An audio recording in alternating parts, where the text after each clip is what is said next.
Hello everyone. In this video we will discuss about cell cycle. तो इसमें बेटा हम सेल साइकिल के डिफरेंट फेजेस, सेल साइकिल क्या होता है, उसकी रेगुलेशन क्या होती है, मेनली जो रेगुलेशन और चेक पॉइंट्स होते हैं उनके बारे में पढ़ेंगे। तो अगर हम स्टार्ट करें सेल साइकिल से, तो सेल साइकिल क्या है बेटा? एक highly ordered sequence of events है जो हमारे सेल में हो रहा है। अब एक सीक्वेंस ऑफ इवेंट का मतलब ये है कि अलग अलग स्टेजेस, ठीक है, डिफरेंट स्टेजेस जो सेल डिवीजन होने में हेल्प करती है। क्योंकि ऐसा तो नहीं है कि सेल सीधा सीधा डिवाइड हो जाता है, उससे पहले भी कुछ फेजेस होते हैं और उसके बाद भी कुछ फेजेस होते हैं। तो ये जो जितने भी सीक्वेंस ऑफ फेजेस है ये सारे क्या हो गए? Cell cycle, leading to duplication of its genetic material, subsequent division into two identical daughter cells. ये बेसिकली डिवाइड होता है दो कैटेगरीज में। एक फेज बेटा है जिसमें डिवीजन नहीं हो रही, दैट इज इंटरफेज, जो कि प्रिपरेटरी फेज है। दूसरा फेज है जिसके अंदर डिवीजन हो रही है, वो है हमारा एम फेज। अब जब डिवीजन फेज होती है तो डिवीजन जो होती है बेटा वो माइटोसिस भी हो सकती है और मियोसिस भी हो सकती है, जो कि मेजॉरिटी ऑफ केसेस में माइटोसिस ही होती है। ठीक है, अगर हम सबसे पहले एक डायग्राम के फॉर्म में देखें तो बेटा यहाँ पे हमें दिखाया हुआ है कि ये जितना भी फेस है, अगर आप ये ब्लू वाली रिंग देखो तो ये जितना फेस है ये पूरा हमारा क्या है? इंटरफेस। दैट मीन सबसे लॉन्गेस्ट फेज है इंटरफेस, और उसके बीच में आता है एक छोटा सा पार्ट, दैट इज डिविजन वाला फेज, एम फेज। ओके, तो मेन जो पॉइंट्स है, मेन जिस टाइम पे सेल ज़्यादा काम कर रहा है वो काम कौन सा है? इंटरफेस। दो उसको हम रेस्टिंग स्टेज बोलते हैं, बट एक्चुअली वो रेस्टिंग स्टेज नहीं होता। ठीक है, तो अगर हम देखें एम फेज के बारे में, तो एम फेज के अंदर बेटा क्या आता है? एम फेज होता है हमारा माइटोसिस। ठीक है, पहले फटाफट से क्विक लुक देंगे माइटोसिस को और फिर आएंगे इंटरफेस के मेन स्टेजेस के ऊपर। माइटोसिस एक हाईली ऑर्डर्ड प्रोसेस है जिसमें सोमेटिक सेल डिवीजन हो रही है। हमारे जो सोमेटिक सेल्स है वो डिवाइड हो रहे हैं।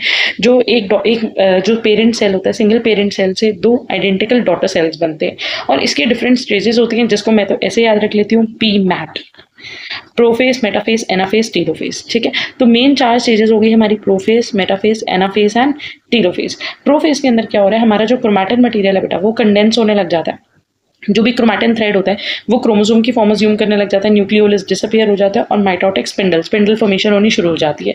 ठीक है, और धीरे धीरे न्यूक्लियर एनवेलप ब्रेक डाउन होने लग जाता है। उसके बाद मेटाफेज आता है, बट यस कई बुक्स में प्रोफेज और मेटाफेज के बीच की प्रोफेज और मेटाफेज के बीच की एक चीज प्रो मेटाफेज बताया हुआ होता है, जहाँ पे न्यूक्लियर एनवेलप कंप्लीटली डिसअपियर हो गया, माइक्रोट्यूब्यूल्स जो है वो बन गए, मतलब स्पिंडल फाइबर्स बन गए और काइनेटोकोर से आके अटैच हो गए हैं।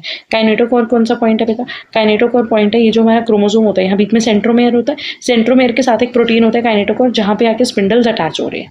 ठीक है, सो ये अटैच्ड है हमारे सेंट्रोमेयर पे। उसके बाद आ जाता है मेटाफेस। मेटाफेस में वो होता है कि जब सारे क्रोमोसोम्स जो होते हैं वो सेंटर में एक प्लेन पे, इक्वेटोरियल प्लेन पे अलाइंड होते हैं। नेक्स्ट है एनाफेस। एनाफेस वो होता है जब जो हमारे स्पिंडल्स हैं वो एक दूसरे की तरफ अपने आप को पुल करते हैं, ऑपोजिट पोल की तरफ क्रोमोसोम्स जो है वो मूव करना शुरू कर देते हैं। तो जो सिस्टर क्रोमैटिड्स हैं, सिस्टर क्रोमैटिड्स यहाँ पे सेपरेट हो जाएंगे और वो पुल अपार्ट हो जाएंगे toward the opposite poles. Last phase है बेटा टीलोफेज। टीलोफेज के अंदर क्रोमोसोम्स ऑपोजिट पोल्स पे पहुंच जाते हैं, डीकंडेंस होकर वापस क्रोमोसोम से धीरे धीरे क्रोमैटिन बनने लग जाता है और एक न्यूक्लियर एनवेलप जो है वो वापस रीअपियर होने लग जाता है। तो हम मान सकते हैं जितने भी केसेस हमें प्रोफेज में दिख रहे थे, प्रोफेज के ऑपोजिट जो इवेंट है वो हमें दिखने लग जाता है टीलोफेज में।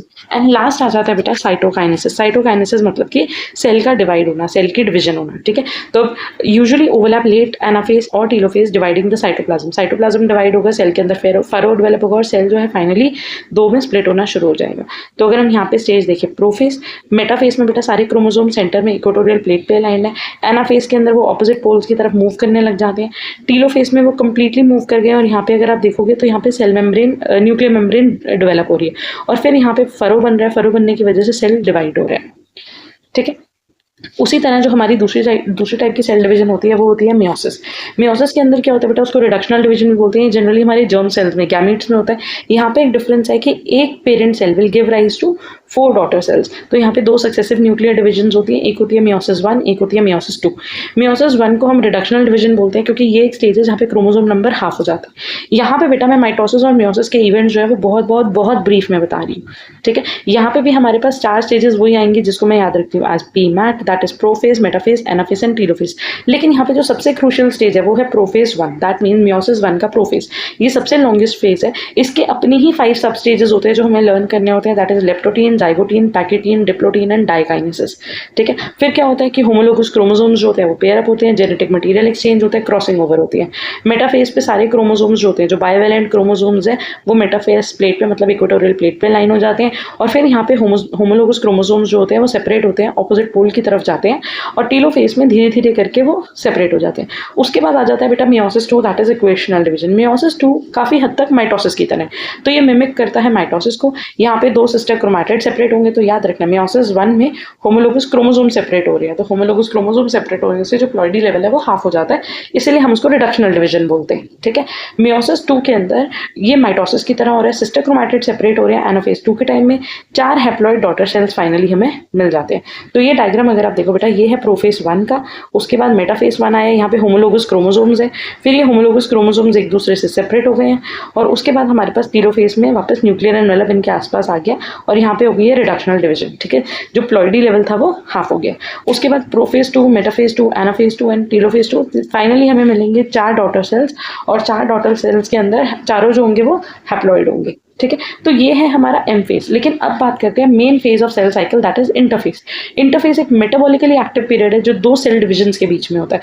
अगर आप बेटा डायग्राम देखो, यहाँ पे अगर एक माइटोसिस हो रहा है, ठीक है, ये अगर एक माइटोसिस का फेज है, तो नेक्स्ट माइटोसिस होने तक का ये जितना भी फेज है ये पूरा क्या है, इंटरफेज है। ठीक है, तो अगर हम बात करें इंटरफेज की, इंटरफेज में बेटा क्या आ जाता है, ये हमारा 95% सेल साइकिल का 95% ड्यूरेशन जो होता है वो इंटरफेज में होता है। इस टाइम पे सेल ग्रो करता है, सिंथेसाइज करता है प्रोटीन, डीएनए वगैरह को, रेप्लिकेट करता है जेनेटिक मटेरियल को।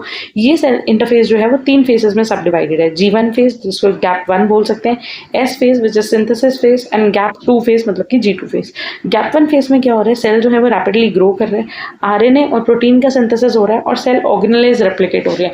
क्योंकि अगर सेल डिवीजन होनी है तो बेटा डीएनए तो रेप्लिकेट होगा, डीएनए की कॉपी बनेगी, लेकिन उसके अलावा जितने भी सेल ऑर्गेनेलेज हैं, जैसे कि हमारे पास आ गया माइटोकॉन्ड्रिया, क्योंकि हर सेल ऑर्गेनेले का एक इंपॉर्टेंट फंक्शन है, तो यहाँ पे आ गया माइटोकॉन्ड्रिया। ठीक है, उसके अलावा ईआर, गोल्गी अपरेटस, लाइजोसोम्स, तो कितने सारे सेल ऑर्गेनेल्स हैं जो हमें ज़रूरी है, तो वो सारे यहाँ पे रेप्लिकेट हो रहे हैं। एस फेज के अंदर मेनली रेप्लिकेट होता है डीएनए, तो दैट मीन्स डीएनए रेप्लिकेशन जो है वो मेनली कौन से फेज में होती है, एस फेज में, सिंथेसिस फेज में। Each chromosome is duplicated to consist 2 sister chromatid. Next आ जाता है G2 फेज, मतलब कि सिंथेसिस फेज के बाद rapid metabolic preparation and final quality control. ये चेक करेगा क्या सारे ऑर्गेनेल्स का सेपरेशन, आरएनए का सिंथेसिस, डीएनए का रेप्लिकेशन क्या सही से हुआ है, इसीलिए क्वालिटी कंट्रोल स्टेज है। The cell synthesises protein critical for spindle assembly and checks replicated DNA. उसके अलावा क्योंकि सेल डिवीजन के टाइम पे स्पिंडल फॉर्मेशन होनी है, तो उसकी प्रिपरेशन जो है, स्पिंडल असेंबली जो है वो यहाँ पे स्टार्ट हो जाती है इन द G2 फेज। ठीक है, सो इंटरफेस बेसिकली क्या है, longest part of cell cycle है जिसमें 90% या उससे ज़्यादा ड्यूरेशन स्पेंड कर रहा है। इस टाइम पे सेल ग्रो कर रहा है, मेटाबॉलिक फंक्शन कर रहा है, डीएनए को रेप्लिकेट कर रहा है। इसका फर्स्ट फेज है हमारा G1 फेज, गैप 1 फेज। इस टाइम पे सिंथेसिस ऑफ आरएनए, प्रोटीन और स्ट्रक्चरल बायोमोलिक्यूल हो रहा है, डुप्लीकेशन ऑफ सेल ऑर्गेनेलेज हो रहा है। ठीक है, उसके अलावा यहाँ पे बेटा एक स्टेज और होती है जिसको हम बोलते हैं G0 फेज या क्विसेंस या क्यूसेंट फेज, मतलब कि cell that stop dividing temporarily और परमानेंटली। कभी कभी कुछ सेल जो है वो टेम्परेरली सेल साइकिल से एग्जिट ले लेते हैं, मतलब सेल डिवीजन नहीं परफॉर्म करते, या कुछ सेल परमानेंटली एग्जिट ले लेते हैं। तो ये जो एग्जिट कर रहे हैं सेल साइकिल को ड्यूरिंग G1 फेज, वो एंटर कर जाएंगे एक नॉन डिवाइडिंग या मेटाबॉलिकली एक्टिव स्टेट में जिसको हम बोलते हैं G0 फेज। G0 फेज एक रेस्टिंग स्टेज है। हो सकता है कि सेल के पास अभी अनफेवरेबल कंडीशंस है, ठीक है, अनफेवरेबल कंडीशन की वजह से वो जो सिंथेसिस है वो प्रॉपर्ली नहीं कर सकता, तो जब तक कंडीशन फेवरेबल नहीं हो जाएंगी तब तक वो G0 फेज में रहेगा। और कभी कभी कुछ सर्कमस्टांसेस में कुछ सेल परमानेंटली डिवाइड करना बंद कर देते हैं, वो भी G0 फेज में चले जाते हैं। उसके बाद आ जाता है एस फेज। एस फेज सबसे इंपॉर्टेंट फेज है क्योंकि यहाँ पे सिंथेसिस हो रहा है मेन चीज का, which is the genetic material, मतलब कि डीएनए। तो डीएनए रेप्लिकेशन यहाँ पे हो रहा है, the total DNA content of the cell double. तो ये एक स्टेज है जहाँ पे सेल का जो डीएनए है वो 2C से कौन सी स्टेज में आ जाता है, 4C में। लेकिन याद रखना है क्रोमोसोम नंबर सेम रहेंगे, सेल डिप्लॉयड है तो डिप्लॉयड ही रहेगा, लेकिन उसका सिर्फ डीएनए कंटेंट डबल हो रहा है। उसके अलावा यहाँ पे हो रहा है सेंट्रोसोम डुप्लीकेशन, मतलब कि सेंट्रोसोम की भी डुप्लीकेट मतलब कॉपी बन रही है। Histone synthesis, extensive synthesis of histone proteins जो होता है वो भी डीएनए सिंथेसिस के साथ साथ होता है, क्योंकि डीएनए की कॉइलिंग के लिए हिस्टोन्स का होना बहुत जरूरी है। नेक्स्ट आ जाता है बेटा G2 phase. G2 phase final preparation है बिफोर द डिवीजन। यहाँ पे कंटिन्यूड सेल ग्रोथ हो रही है, प्रोटीन सिंथेसाइज हो रहे हैं जो कि स्पिंडल फॉर्मेशन में हेल्प करेंगे। प्रोडक्शन ऑफ एटीपी बहुत बढ़ जाता है क्योंकि माइटोसिस में सेल को एटीपी चाहिए। कोर ऑर्गेनेले फाइनलाइज डुप्लीकेशन, तो बेसिकली यहाँ पे देखा जाता है कि डुप्लीकेशन जो है वो फाइनली हो गई है। एंड स्पेसिफिकली यहाँ पे चेक होता है क्वालिटी कंट्रोल, मतलब कि क्या डीएनए रेप्लिकेशन में कोई एरर तो नहीं है। अगर एरर होगा तो जितने भी रिपेयर मैकेनिज्म होते हैं वो इसी स्टेज में होंगे। वंस डीएनए रिपेयर होगा तभी वो एम फेज में एंटर करेगा। ठीक है। एम फेज को बेटा हम पहले ही डिस्कस कर चुके हैं माइटोसिस को, तो ये उसकी स्टेजेस हैं। साइटोकाइनोसिस मतलब कि टीलोफेज के बाद वाली स्टेज। अब आ जाता है सबसे main point, that is cell cycle checkpoint. Cell cycle checkpoint मतलब बेटा ये जो सेल साइकिल है वो बहुत क्रूशियल है, हर फेज बहुत क्रूशियल है, चाहे वो G1 हो, S हो, G2 हो, in fact G not phase, quiescent phase भी इंपॉर्टेंट है, एम फेज भी इंपॉर्टेंट है। तो ऑब्वियसली उनको मॉनिटर करने के लिए यहाँ पे प्रेजेंट होंगे चेक पॉइंट्स। ये एक सर्विलेंस मैकेनिज्म है जो चेक कर रहे हैं, जो continuously it is keeping an eye और वेरीफाई कर रहे हैं कि सारे क्रूशियल प्रोसेसेस जो है वो एक्यूरेटली कंप्लीट हो। अब यहाँ पे डिफरेंट सेल चेक पॉइंट्स हैं जो आपको याद रखने हैं, दैट इज G1S, मतलब G1 से जब S में जाता है, G1 फेज से जब S फेज में एंटर करेंगे तो जो चेक पॉइंट होगा उसको बेटा रिस्ट्रिक्शन पॉइंट भी बोलते हैं। ये असेस करता है सेल का size, nutrient, DNA damage, passing this commits the cell to DNA replication. अगर ये सारी चीजें सही होंगी तो ही सेल जो है वो रेप्लिकेशन के लिए बढ़ेगा। नेक्स्ट पॉइंट है G2M। G2M मतलब बेटा अब G1 हो गया, G1 से वो S फेज में चला गया, डीएनए रेप्लिकेशन हो गया। S फेज के बाद कहाँ जाएगा? G2 फेज में। G2 फेज में क्वालिटी कंट्रोल होगा, जो भी डैमेज होगा रिपेयर होगा, मेंटेनेंस होगी। उसके बाद वो एंटर करने वाला है M फेज में। तो जो G2 से M फेज है उसके बीच में एक चेक पॉइंट आता है। ये चेक पॉइंट क्या इवैल्यूएट करता है? ये चेक पॉइंट देखता है इंटीग्रिटी ऑफ डीएनए रेप्लिकेशन। अगर कोई डैमेज डिटेक्ट हो रहा है तो वहीं पे सेल साइकिल अरेस्ट हो जाएगा और ये उसको रिपेयर करेगा। मतलब वो G2 से M में एंटर नहीं कर पाएगा जब तक डीएनए डैमेज रिपेयर नहीं होगा। ये सेल साइकिल को G2 में ही रुक के रखेगा। ठीक है। उसके बाद आ जाता है spindle assembly check point, that is SAC. इसमें क्या होता है? It occurs at metaphase to anaphase transition to ensure all kinetochores are properly attached to spindle microtubule. बेटा within the M phase में माइटोसिस जब कंप्लीट हो रहा होता है तो मेटाफेज से जब हम एनाफेज की तरफ जा रहे हैं, फिर टीलोफेज की तरफ जाएंगे, तो उस टाइम पे ये श्योर करना कि क्या स्पिंडल्स जो हैं वो काइनेटोकोर के साथ प्रॉपर्ली अटैच हुए। क्योंकि अगर नहीं हुए तो क्रोमोसोम जो क्रोमैटिड इधर जा रहे हैं, हाफ इधर जाने हैं, हाफ इधर जा रहे हैं, वो प्रॉपर्ली डिस्ट्रीब्यूट नहीं होंगे और वो कॉज करेंगे एन्यूप्लॉइडी जैसी कंडीशन जिसमें क्रोमोसोम नंबर के एरर्स आ जाते हैं। सो बेसिकली रेगुलेशन में हमें ये चीज़ याद रखनी है कि रेगुलेशन के लिए रेप्लिकेशन फ्लॉलेस होनी चाहिए, मतलब कोई एरर नहीं होना चाहिए, क्रोमोसोम सेग्रीगेशन एक्यूरेटली हो, सेल साइकिल प्रॉपर्ली काम करे। इसके लिए 3 checkpoint, G1 checkpoint restriction point है, G2 चेक पॉइंट जो डीएनए रेप्लिकेशन को चेक कर रहा है, G2 चेक पॉइंट जो है वो G2 से M फेज के बीच में लाई करता है, और उसके बाद M चेक पॉइंट जो है वो लाई करता है मेटाफेज से एनाफेज के ट्रांजिशन के बीच में, स्पिंडल असेंबली चेक पॉइंट जिसको हम SAC चेक पॉइंट भी बोलते हैं। ठीक है। तो ये हमारे आगे चेक पॉइंट्स। उसके अलावा अब एक चीज आ जाती है बेटा रेगुलेशन। ये चेक पॉइंट्स है, ठीक है, लेकिन इनको चेक कर कौन रहा है? यहाँ पे रेगुलेटरी मॉलिक्यूल्स कौन से हैं? तो बेसिकली जो सेल साइकिल रेगुलेशन है, it is driven by evolutionary conserved compose molecule जिनको बोलते हैं साइक्लिन और CDKs।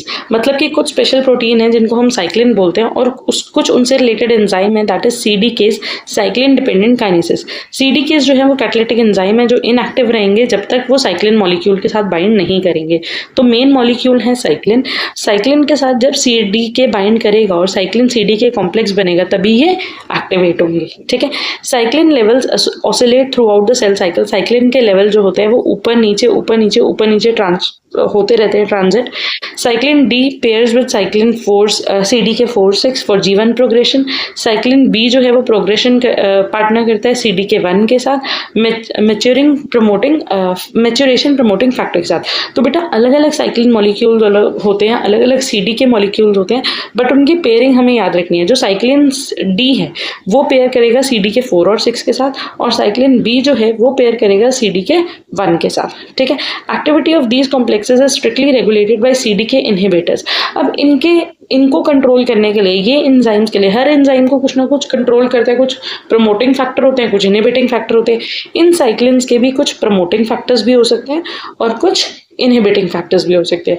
बट अभी के लिए जो हमें सबसे पहली चीज याद रखनी है कि जो रेगुलेटरी मॉलिक्यूल्स है वो कौन से हैं? साइक्लिन और CDKs। और ये कैसे रेगुलेट कर रहे हैं सेल साइकिल को, हम वो देखें। So, the cell cycle control mechanism is based on positive regulators named cyclin and CDK. The cyclin-dependent kinases are family of serine और threonine kinases. मतलब कि CDK ये जो kinases हैं ये कौन सी फैमिली से बिलोंग कर रहे हैं? या तो इनमें अमीनो एसिड serine है या threonine है। They are relatively low molecular weight proteins. As it names applies, the functional activity of CDKs depend on the regulatory protein. इनका नाम ही है cyclin-dependent kinase, तो मतलब ये किस पे डिपेंडेंट है? cyclin पे। They are heterodimeric protein kinases with a regulatory subunit cyclin and catalytic catalytic subunit kinase, मतलब कि ये दो मॉलिक्यूल से बने हुए हैं। एक मॉलिक्यूल रेगुलेटरी है जो कि मेन काम कर रहा है, दैट इज साइक्लिन, और दूसरा उसको हेल्प कर रहा है जो कि काइनेज एक्टिविटी। काइनेज एक्टिविटी होता है बेटा सीरीज ऑफ फॉस्फोराइलेशंस करवाना, और वो कौन कर रहा है? सीडीकेस कर रहे हैं। तो साइक्लिन और सीडीके मिलके काम करेंगे तो सेल साइकिल को रेगुलेट करेंगे। तो यहाँ पे कॉम्बिनेशन हमें याद रखनी है। जब G1 फेज से S फेज में ट्रांजिशन हो रहा है, हमने कहा रिस्ट्रिक्शन पॉइंट होता है यहाँ पे, तो यहाँ पे रिस्ट्रिक्शन पॉइंट में कौन सा साइक्लिन होता है? यहाँ पे होता है साइक्लिन E, और CDK2 कॉम्प्लेक्स होता है जो इस साइकिल को, चेक पॉइंट को पास करता है। और अगर ये G1 से S में चला जाएगा तो स्टार्ट हो जाएगा डुप्लीकेशन ऑफ DNA, ठीक है। उसके बाद आ जाता है बेटा S फेज में। S फेज का जब स्टार्टिंग हो रहा होता है तो वहाँ पे साइक्लिन A1 और CDK2 होगा जो DNA रेप्लिकेशन को चेक करता है, रेगुलेट करता है। उसके बाद नेक्स्ट आ जाता है G2 से M के बीच में ट्रांजिशन। जब G2 से M के बीच में ट्रांजिशन होता है तब वहाँ पे होता है साइक्लिन A और CDK1। और फिर उसके बाद जब फर्दर सेल साइकिल आगे बढ़ेगा तब आएगा, मतलब M फेज में जब आगे बढ़ेगा तो वहाँ पे साइक्लिन B के साथ CDK1 आ जाएगा। अगर आप यहाँ पे डायग्राम देखो तो आपको ये चीज़ और ज़्यादा क्लियर होगी। तो यहाँ पे बच्चे आपको ये कॉम्बिनेशन याद रखने हैं, ये कॉम्बिनेशन याद रखने हैं। जब G2 फेज की तरफ है तो G2 फेज में कौन सा साइक्लिन और CDK है? साइक्लिन A और CDK1। M फेज में को रेगुलेट कौन कर रहा है? CDK1 और साइक्लिन B।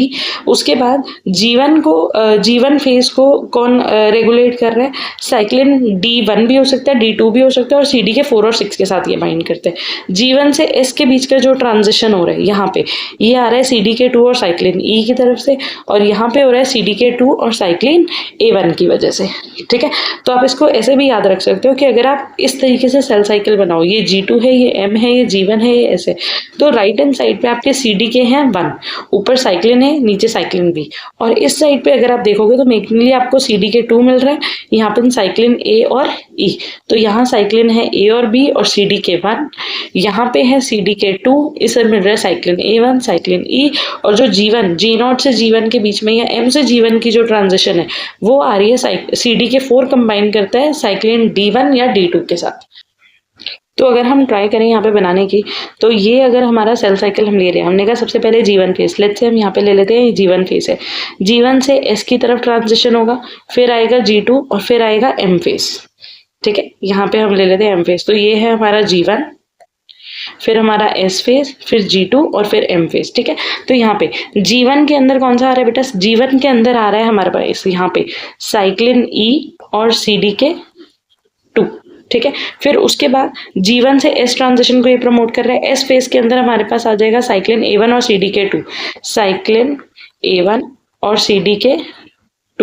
उसके बाद जब ट्रांजिशन होगी G2 से M के बीच में, G2 फेज था, G2 से M के बीच में, जब G2 के अंदर कौन सा आ रहा है बेटा? G2 फेज के अंदर आ रहा है साइक्लिन A और CDK1। G2 से M के बीच में जब ट्रांजिशन हो रही है तो इस ट्रांजिशन के टाइम पे साइक्लिन B और CDK1, ठीक है। और फिर उसके बाद हमारे पास लास्ट में आ जाता है, रेगुलेट कर रहा है लेट G1 को रेगुलेट कर रहा है, या G0 से G1 के बीच में जब जा रहा है तब आ रहा है CDK4 या 6 हो सकता है, और साइक्लिन D1, 2 या 3 हो सकता है, ठीक है। तो ये साइक्लिन और CDK का कॉम्बिनेशन, अगर आपका रेगुलेशन और चेक पॉइंट का क्वेश्चन आता है तो ये लर्न करना बेटा बहुत इंपॉर्टेंट है कि कौन से फेज में कौन सा साइक्लिन मॉलिक्यूल और कौन सा CDK मॉलिक्यूल प्रेजेंट है, ठीक है। So this was basically about cell cycle के डिफरेंट फेजेस कौन कौन से हैं, ठीक है, उसमें चेक पॉइंट्स कौन कौन से होते हैं, एंड चेक पॉइंट्स में रेगुलेटर्स कौन कौन से होते हैं, रेगुलेटिंग मॉलिक्यूल्स कौन कौन से होते हैं। इफ़ यू वांट कि साइक्लिन और CDK को हम और डिटेल में पढ़ें तो you can put that in the comment section. So thank you for watching. I hope ये वीडियो आपको हेल्पफुल रहा होगा। All the best.